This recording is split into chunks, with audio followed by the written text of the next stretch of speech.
dapat nang ikabahala ng mga nagmamalasakit sa pandaigdigang seguridad ang agresyong militar ng China sa Indo-Pasipiko. Noong 2024 mahigit 3,600 beses lumipad ang puwersa ng China sa Air Defense Identification Zone ng Taiwan. Iyan ay katumbas ng higit sa 10 paglabag kada araw, araw-araw. At batay sa mga datos mula sa unang bahagi ng 2025 lalo pa itong lumalala.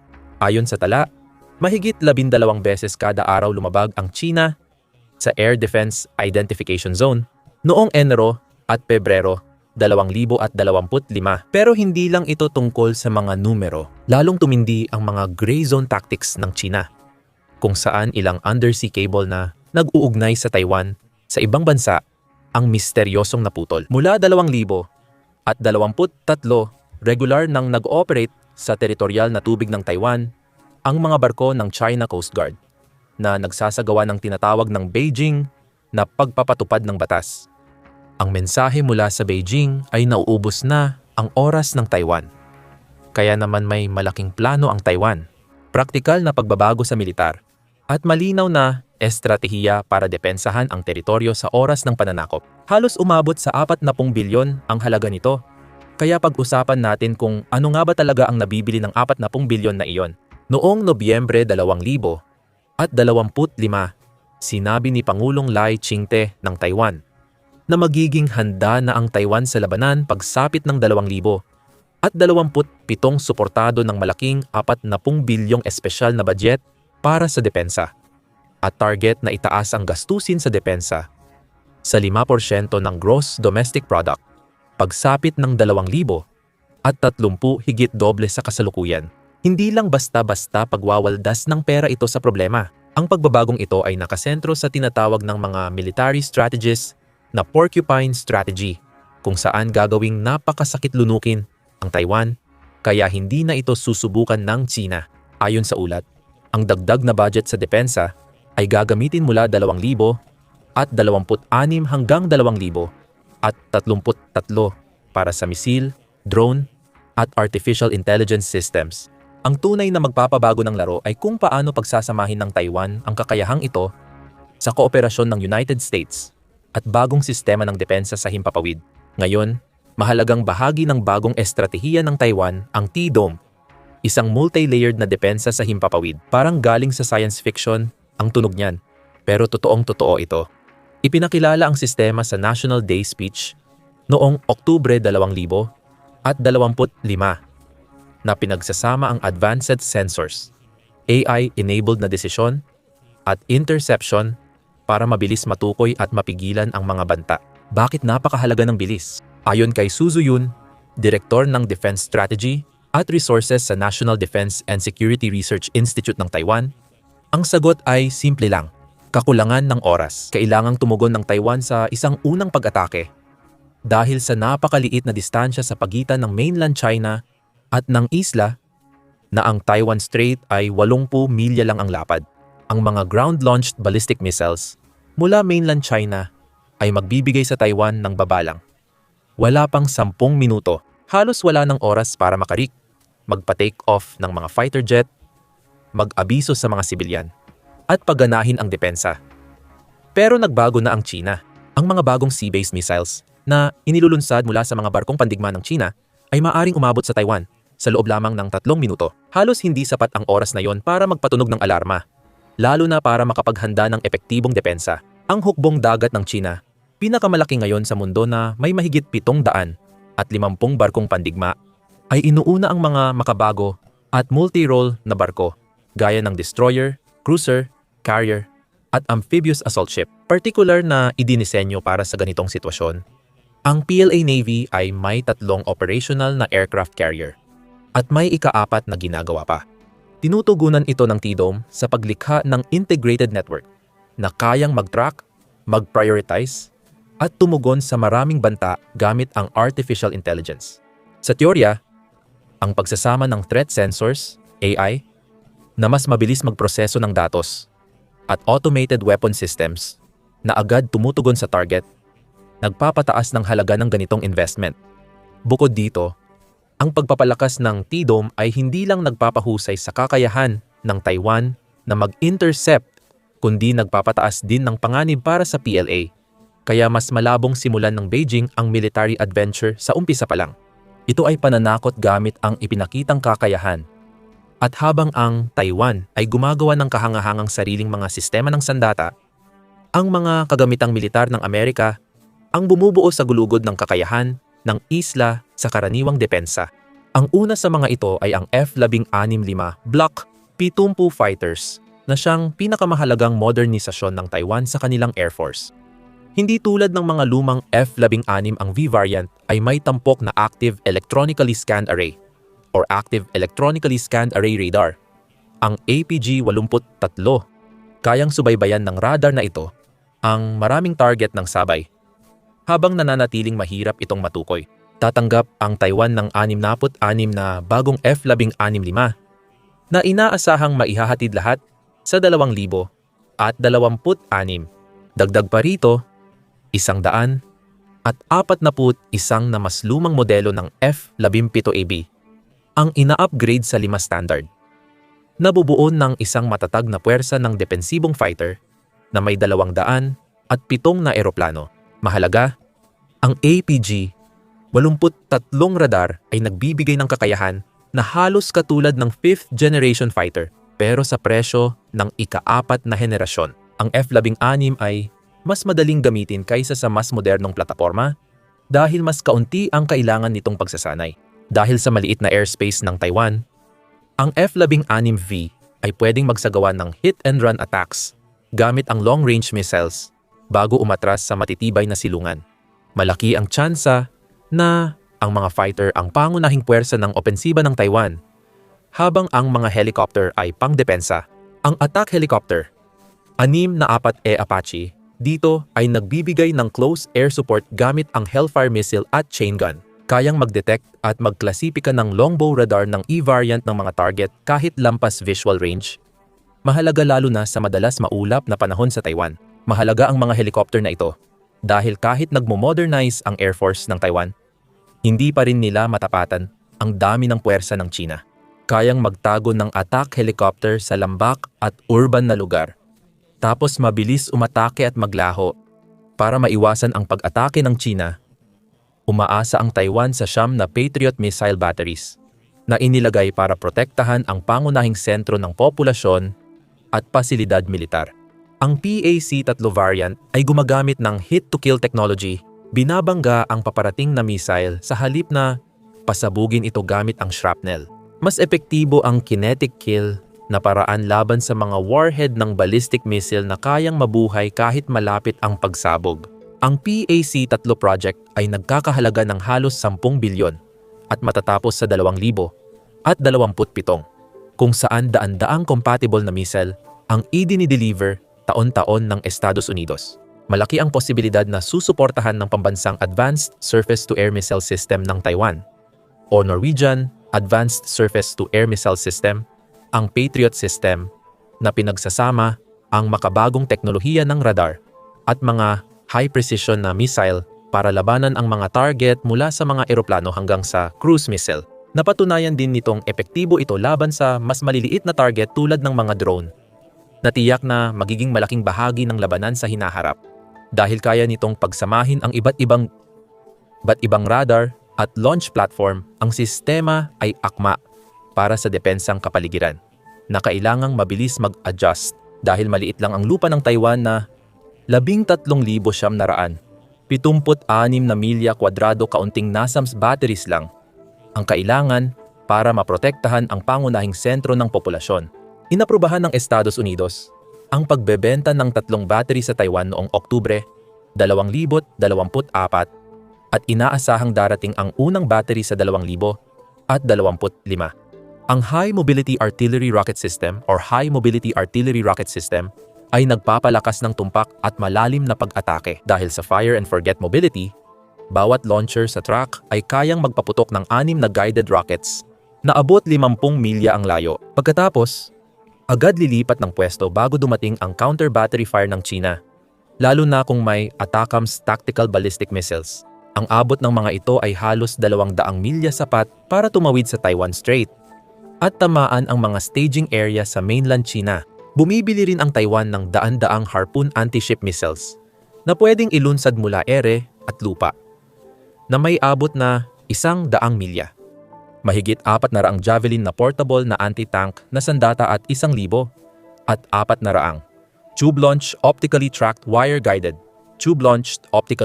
wire-guided missiles, shoulder-fired Stinger missiles na kayang magpabagsak ng helicopter sa isang putok.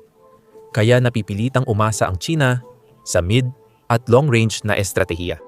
Ang P-3 Sea Patrol aircraft ay nagbibigay surveillance malayo sa baybayin ng Taiwan at posibleng makadetect sa tinatayang 50 submarino ng China. Oliver Hazard Perry-class frigates mula surplus ng United States Navy pero in-upgrade na may modernong sensor at armas. Mahalaga ang mga kagamitang ito, pero hindi ito ang buong kwento. Ang revolusyon sa pag-iisip ng Taiwan ay nagsimula sa pagtanggap ng asymmetric warfare. Simple lang ang konsepto. Binabalutan ng Taiwan ang kanilang teritoryo ng libu-libong mura, pero nakamamatay na mga sandatang depensibo na nagpapamahal sa bawat milyang masasakop ng kalaban. Bakit nga ba ganitong estratehiya? Una, wala namang pag-asa ang Taiwan na tapatan ang China sa dami ng armas at barko. Mas mahalaga ang kalidad kaysa dami, kahit pabor pa ang kulturang militar at publiko sa makabagong fighter jets at malalaking barko. Makikita ito sa paghahambing ng datos. May higit 2 milyong aktibong tauhan ang People's Liberation Army ng China, samantalang 100 at 70,000 lang ang sa Taiwan. May 700 at 50 barko ang PLA Navy, samantalang mas mababa sa 100 ang Taiwan at wala silang aircraft carrier. Ang China ay may mahigit 3,300 combat aircraft, samantalang ang Taiwan ay may halos 700 at 60 lang. Sa anumang symmetrical na labanan, mabilis na matatalo ang Taiwan. Kaya tumingin ang Taiwan sa mga aral na natutunan sa Ukraine at sa mga labanan sa gitnang silangan. Nakita ng mga tagamasid militar kung paanong ginamit ang murang drone ng Iran laban sa mahal na air defense, at kung paanong ginamit ng sundalong Ukrainian ang portable missile sa pagsira sa armor ng Russia. Nakita nila kung paano kayang pigilan at mapaatras ng mobile at kalat-kalat na depensa ang malalakas na puwersang umaatake. Ang estratehiya ay nakabatay sa paggamit ng hindi pagkakapantay-pantay sa ekonomiya ng digmaan. Isipin ang simpleng kalkulasyon. Ang isang Chinese-type O-55 destroyer ay nagkakahalaga ng halos 1 bilyon para maitayo. Ang truck-mounted Hushanfeng anti-ship missiles ng Taiwan ay nagkakahalaga ng humigit kumulang 2 milyon bawat isa. Kung 3 missile ng Taiwan ang kailangan para palubugin ang isang destroyer, ipagpapalit ng Taiwan ang 6 na milyon para sa 1 bilyong pagkalugi ng China, na may exchange ratio na 100 at 67 Kahit na kailangan ng Taiwan ng 6 na missile kada destroyer, mayroon pa ring 27 sa isa na kalamangan. Ang kalkulasyong ito ay umaabot sa lahat ng larangan. Ang mga land-based anti-air missile na nagkakahalaga ng daan-daang libo ay kaya nang pabagsakin ang mga fighter jet na milyon-milyon ang halaga. Ang mga portable na anti-tank na sandata na nagkakahalaga ng libo-libo ay kayang sumira ng mga tangke na nagkakahalaga ng milyon-milyon. Kayang palubugin ng mga smart sea mine na nagkakahalaga ng 10,000 libo. Ang amphibious assault ship na daan-daang milyon ang halaga. Nilalayon ng estratehiya na baligtarin ang tradisyonal na militar at, imbes na dominasyon, magdulot ng pinakamalaking pinsala sa kalaban ang Taiwan. Pinapaisip nito ang China sa halaga ng posibleng digmaan, lalo na dahil sa kalagayan ng kanilang ekonomiya. Natatalakayin pa natin, hindi rin naman nananatiling walang ginagawa ang Taiwan sa pagdevelop ng sariling armas. Sa katunayan, napakahusay ng Taiwan sa paggawa ng mga misil na ang kalidad nito ay maituturing na pang world class. Pinakaimportante rito ang Hushanfeng o pamilya ng Brave Wind missile.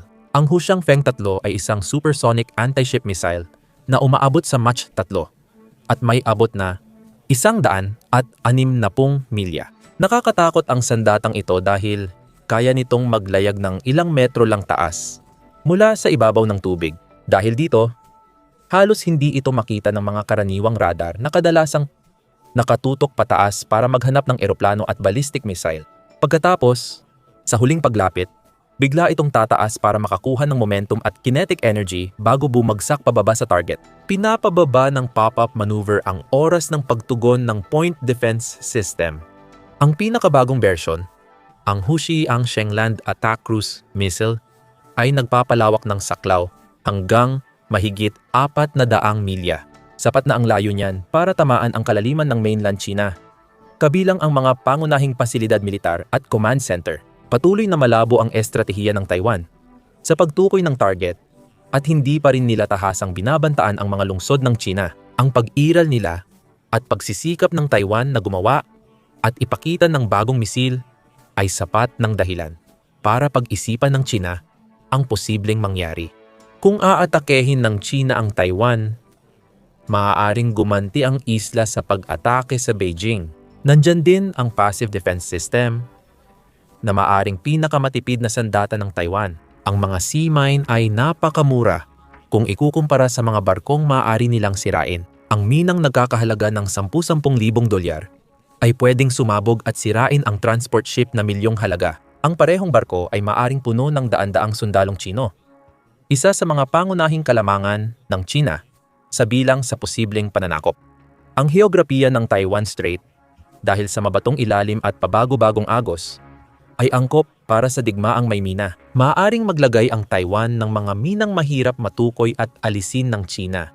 Habang nililinis ng China ang mga mina, maaaring paputukan ng mga depensibong sistema ng Taiwan ng mga misil at artilleriya ang mga barkong nag-aalis ng mina. Gayunpaman, may malaking kahinaan ang mga mina. Hindi nila natutukoy kung kaibigan o kalaban ang barko. Makakapaglagay lang ng sea mine ang Taiwan kapag malapit na ang pananakop ng China. Kung hindi, magbabara ng minahan sa dagat ang mga barkong pangkalakal papunta sa mga daungan ng Taiwan na mahalaga sa ekonomiya ng bansa. Alternatibo ay maglagay ng ilang mina at mag-iwan ng bukas na daanan para sa kalakalan. Problema rin iyon dahil pwedeng ipasa ng mga barkong may bandila ng China na nasa daungan ng Taiwan ang lokasyon ng ligtas na daanan sa PLA. Sa kasalukuyan, 4 lang ang mine layer ng Taiwan at inaasahang madaragdagan pa ng 10 sa mga susunod na taon na malamang ay mas huli kaysa sa sinasabing 2,000 at 27 na schedule ng pananakop ng China. Dapat ipagtanggol ng bansa ang 5 pangunahing daungan at ilang maliliit gamit ang mga mine layer, mga barkong pandigma at posibleng mga kinumpiskang sibilyang barko ang maglalagay ng mga mina habang nasa ilalim ng direktang banta mula sa kakayahan ng China sa long-range strike at sa papalapit na hukbong dagat. Ito ang dahilan kung bakit napakahalaga ng mga long-range missile ng Taiwan. Nagbibigay ito ng sapat na panangga para maiwasan ang isang pag-atake sa simula pa lang o kahit papaano ay mapabagal ito. Sapat ang oras para sa Taiwan na magtayo ng mas epektibong depensa at maghintay ng internasyonal na tulong na maaaring pangunahan ng Estados Unidos, Hapon, Australia at posibleng India. Kung may aral mula sa digmaan sa Ukraine na tumatak sa Taiwan, ito ay ang mahalagang papel ng mga drone sa makabagong labanan. Noong 2023, inilunsad ng Taiwan ang National Drone Team na binubuo ng drone mula mini drone na wala pang 5 libra hanggang malalaking reconnaissance aircraft sa 5 kategorya na may cruising range na higit sa 100 milya. Ang layunin ng produksyon noon ay makagawa ng humigit kumulang 15,000 maliliit na drone bawat buwan, pagsapit ng 2,028. Inanunsyo rin ng bansa na magsisikap itong makakuha ng 50,000 banyagang drone sa pagitan ng 2,025 at 2,027. Pero mas mababa pa rin ang target na iyon kaysa sa kasalukuyang produksyon ng Ukraine na nasa 200,000 drone kada buwan. At ang militar ng China ay mas marami at mas advanced sa teknolohiya kumpara sa puwersa ng Russia sa Ukraine. Ibig sabihin, kailangang umasa ang Taiwan sa iba't ibang kakayahan, hindi lang sa isang sistema ng sandata, na bumabalik sa pangunahing prinsipyo ng Porcupine Strategy. Bakit nga ba nagmamadali ang Taiwan na maghanda para sa labanan sa 2027? Makikita ang sagot sa mga intelligence assessment at pampublikong pahayag na nagpapakita ng lumalalang sitwasyon. Noong 2021 nagbabala si Admiral Phil Davidson dating commander ng Indo-PACOM, sa isang pagdinig sa Kongreso na maaaring sakupin ng China ang Taiwan. Pagsapit ng 2027, tinawag ito ng intelligence community bilang Davidson Window. Nilinaw ni CIA Director William Burns na iniutos ni Pangulong Xi Jinping sa People's Liberation Army na maging handa pagdating ng 2027 para sa matagumpay na pananakop sa Taiwan. Binigyang diin ni Burns, hindi ibig sabihin nito na nagpasya na si Xi na lusubin ang Taiwan sa 2027 kundi ang 2027 ay itinakdang deadline para sa PLA na paunlarin ang kakayahan nilang magsagawa ng matagumpay na operasyon. Ang taong 2027 ay may napakalaking simbolikong kahalagahan para sa China. Ito ang ika-100 anibersaryo ng pagkakatatag ng People's Liberation Army. Natural na okasyon ito para kay Xi na ipakita ang pagbabago ng PLA tungo sa makabagong militar ng China. Para kay Xi, ang 2027 ay ika-21 Party Congress kung saan posibleng makuha niya ang ika-4 na termino bilang pinuno ng partido, militar at pamahalaan. Walang mas mainam na paraan pagtibayin ang kapangyarihan kundi makamit ang muling pagkakaisa sa Taiwan na hindi pa nagagawa ng mga leader ng China mula 1949. Ang tiempo rin ay kasabay ng kalendaryong pampolitika ng Taiwan. Nagtatapos ang 2027 kasabay ng pagsisimula ng huling yugto ng halalan sa pagkapangulo ng Taiwan bago ang botohan sa Enero 2028. Posibleng layunin ng pressure ng militar ng China ay impluwensyahan ang halalan o maghanda ng kondisyon para sa aksyon anuman ang resulta. Kamakailan, sinabi ni kalihim ng Depensa Pete Hegseth noong Mayo 2025 sa Shangri-La Dialogue sa Singapore na seryosong naghahanda ang Beijing na maaaring gumamit ng puwersang militar para baguhin ang balanse ng kapangyarihan sa Indo-Pasipiko. Alam natin na pampubliko ng inutusan ni Xi ang kanyang militar na maging handang sakupin ang Taiwan pagsapit ng 2027. Ang PLA ay nagtatayo ng militar na kailangan para gawin ito. Seryoso talagang tinutugunan ni Pangulong Lai ng Taiwan ang banta. Ang pangako niyang makamit ang mataas na kahandaan sa labanan pagsapit ng 2027 ay tugon sa mga pagtataya ng intelihensya. Pero may isa pang posibilidad na nagpapagising sa mga tagaplano ng depensa tuwing gabi. Maaaring kumilos ang China ng mas maaga pa. May ilang analista na nagsabing ang 2026 ay maaaring maging pagkakataon para sa China kung naniniwala ang Beijing na hindi pa kumpleto ang depensa ng Taiwan at bago dumating ang karamihan ng mga armas mula Amerika, literal na laban ito sa oras. At may malaking balakid na kinakaharap ang ambisyosong mga plano ng depensa ng Taiwan. Politika sa bansa. Walang mayorya ang Democratic Progressive Party ni Pangulong Lai sa nag-iisang lehislatura ng Taiwan. Nagpahayag ng matinding pag-aalala ang oposisyong Kuomintang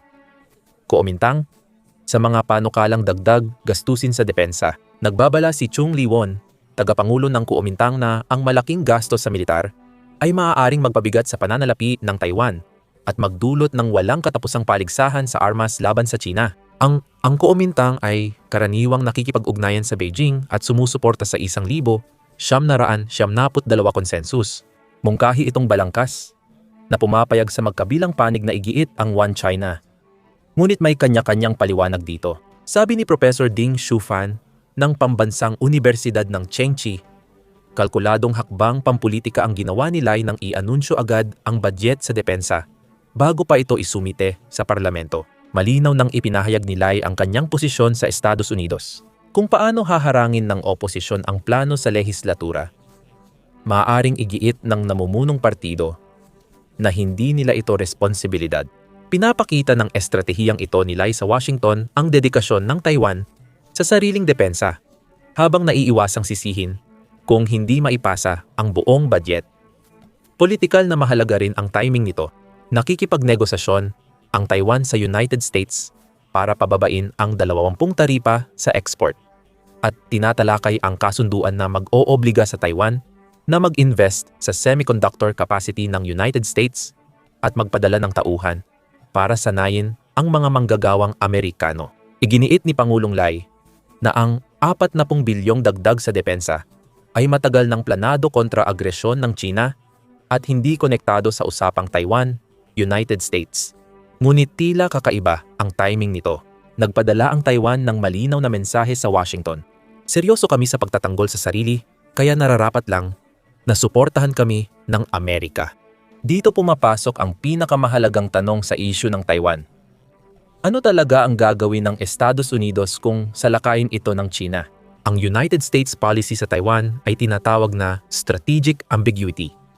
Hindi direktang nangangako ng depensa sa Taiwan, ngunit hindi rin tinatanggihan. Ang kalabuan na ito ay idinisenyo upang hadlangan ang agresyon ng China habang pinipigilan din ang Taiwan na magdeklara ng kalayaan ng mag-isa. Noong kampanya sa pagkapangulo ng 2024, umiwas si Pangulong Donald Trump. Nasagutin ng direkta ang mga tanong ukol sa pagtatanggol sa Taiwan. Sinabi niyang kailangan niyang makipagnegosasyon at humanap ng diplomatikong solusyon. Kamakailan, umatras ang administrasyon ni Trump sa usapang pangkapayapaan ng Russia at Ukraine matapos ipahayag na kaya niyang tapusin ang digmaan sa ilang araw. Nagdulot ito ng tanong sa Taipei kung susuportahan ng administrasyon ni Trump ang Taiwan sa krisis. Pinapalala lalo ng America First na patakaran ni Trump ang sitwasyon. Isa ang Taiwan sa pinakamalalaking exporter ng semiconductors at kaugnay na produkto, karamihan nito ay sa Estados Unidos. Kung magtagumpay ang Estados Unidos sa paggawa ng sariling semiconductors, mababawasan ang kanilang pagdepende sa Taiwan.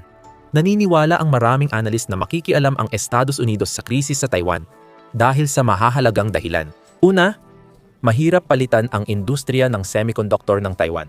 Ang Taiwan Semiconductor Manufacturing Company ng Taiwan ang gumagawa ng pinaka-advanced na chips sa mundo at aabutin pa ng dekada o higit bago makamit ng Estados Unidos ang kaparehong kapasidad. Pangalawa, kung sakupin ng China ang Taiwan, magbabago ang balanse ng kapangyarihan sa Indo-Pasipiko. Hapon, Timog Korea, Pilipinas at iba pang kaalyado ng United States ay magdududa sa dedikasyon ng Amerika sa kanilang seguridad. Maaaring mabuwag ang buong alyansa ng United States sa Asia. Pangatlo, kung makokontrol ng China ang Taiwan, mababasag nila ang unang hanay ng mga isla. Ang hanay ng mga isla mula Hapon, Taiwan, hanggang Pilipinas. Sa ngayon, pinipigilan nito ang puwersang pandagat ng China sa East at South China Sea. Kung mapasa kamay ng China ang Taiwan, magkakaroon ng direktang access ang PLA Navy sa Pasipiko na magbabanta sa United States bases at rutang pangkalakalan. Kapansin-pansin ang tugon ng United States State Department sa anunsyo ng badyet sa depensa ng Taiwan.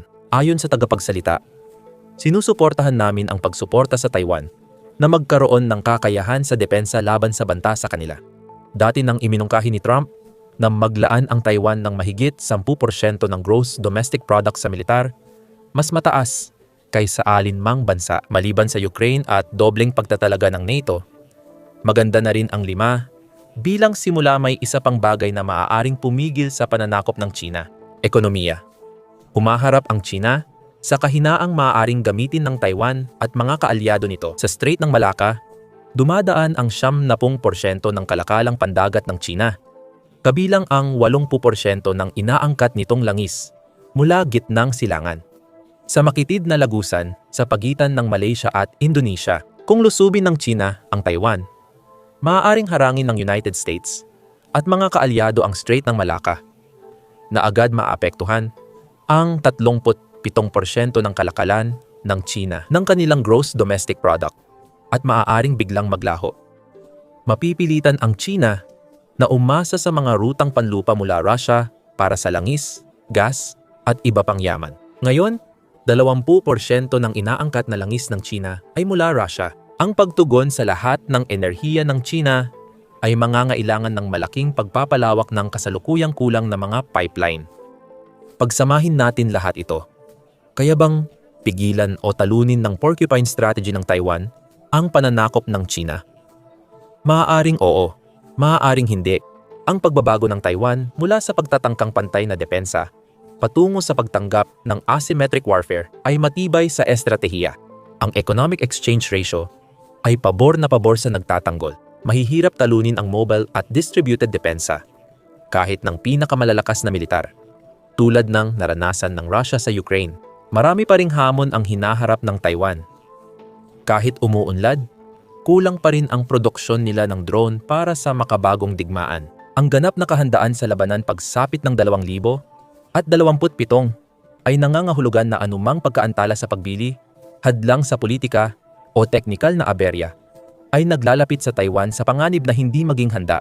Maaari ring harangin o ipagpaliban ng oposisyon sa parlamento ang ilang bahagi ng budget para sa depensa na maaring makasira sa buong estratehiya. Pinakamahalaga, oras ang susi sa estratehiyang porcupine. Kailangang maglaan ng Taiwan ng ilang linggo para magmobilisa ng reserba, ikalat puwersa, maglagay ng minahan, at ihanda depensa. Kung magtagumpay ang China sa estratehikong sorpresa o mag-atubili ang liderato ng Taiwan sa mobilisasyon, maaaring bumagsak ang buong estratehiya. Sa huli, ang pagpigil ay paglikha ng duda sa isipan ng kalaban. Umaasa ang Taiwan na sa sapat na depensa, magdadalawang isip ang China. Sa susunod na 2 taon, malalaman kung tama ang hakbang na ito. Salamat sa panonood. Para sa mga update sa digmaan at pandaigdigang geopolitika, mag-subscribe sa The Military Show para sa araw-araw na video.